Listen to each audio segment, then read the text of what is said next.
say a few things about some of the posters that we'll be discussing. And there's one poster that validates the importance of immune signatures in predicting neoadjuvant chemotherapy for triple-negative breast cancer, because we know that immune microenvironment is important for TNBCs and play an important role in terms of response and outcome in TNBCs and HER2-positive patients. So here they validate again that immune signature, immune genes are important predicting neoadjuvant chemotherapy, but also they come up with another metric that we call evenness. And actually they look for BCR and TCR receptors for their abundance and their diversity. And how they explain that is that you may have, for instance, two tumors that are inflamed. It means that they have several immune cells, Ts within the tumor. But in one tumor, you have the same amount, same percentage of clones, of T clones or B cell clones, whereas in the other tumor, having the same number of tumor-infiltrating cells, you have only 2 clones with one predominant clone. And this diversity in terms of, for instance, having 4 clones versus 2 clones with one predominant, we can capture with the evenness. And the low evenness implies amplification, and probably more clonal amplification, clonal expansion, and probably a better immune response. And this is what we found. So they took this IgG, they call IgG evenness, together with all the clinical parameters, and they were able to refine prognosis of those response and prognosis for those triple-negative breast cancer. This is one example, for instance, I think I found very interesting. And we can imagine, for instance, that for those patients at the end of their neoadjuvant chemotherapy with residual disease, having, for instance, high or intermediate IgG evenness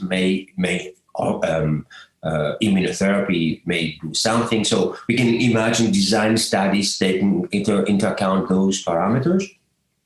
And the other abstract that maybe it's worth to discuss today is based on the blood-based biomarker. This is based on circulating tumor DNA because it's so easy, and to just take a blood draw and interrogate. So in this study, the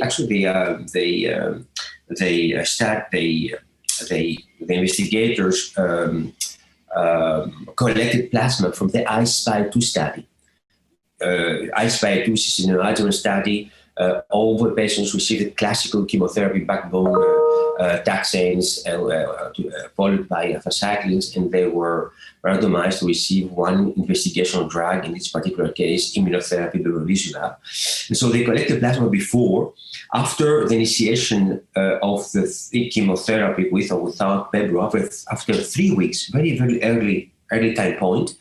Then between the 2 chemotherapies at the end of Taxol, and before starting anthracyclines, and then at the end before surgery, and the termination of neoadjuvant chemotherapy before surgery.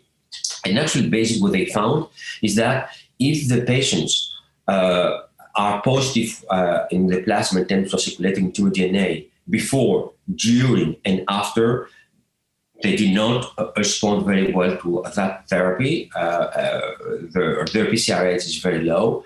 And actually, they recur very early on during their follow-up. Whereas if you have patients that are negative from the beginning and stay negative during therapy, they respond very well to this treatment, and they have an excellent outcome, particularly for those who achieve PCR. That is probably their cure, because they didn't see any recurrence for those patients that have achieved PCR and were negative. And those who were positive and became negative, so they cleared their tumor DNA, they also they have better PCR, higher PCR rates, and they also had a better outcome. So this is another, and so now we have a tool, for instance, because today, particularly for triple-negative breast cancer and HER2-positive breast cancer, we always start with neoadjuvant chemotherapy. We check whether how those patients respond, important prognostic information. If they respond, if they achieve PCR, they have very good outcome. For those, maybe you can think de-escalation. You don't need things to do because they do very, very well. For those who did not achieve PCRs, so that are resistant to those therapies, then there are the patients that we have to figure out to come up with novel strategies, therapeutic strategies, in order to rescue them, to avoid recurrence. And then we have several assays, either looking on immune signatures, either looking on immune diversity, there's even a clonal diversity, or for instance, looking for blood-based biomarkers, such for instance, circulating tumor DNA. So this is the idea. And so you can use those tools to try and patients to develop a strategies that those who remain positive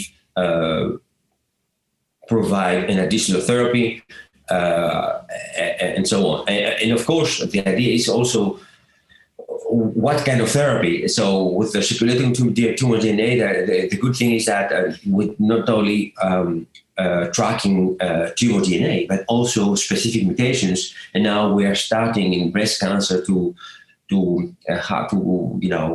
acknowledging that some mutations are important, and we have drugs that target those mutations. I take an example, the PI3K mutations. Now we have PI3K alpha selective inhibitors like alpelisib that you might actually think to treat these patients among those that did not respond to their neoadjuvant therapy and they remain positive for that particular mutation in the plasma. An example.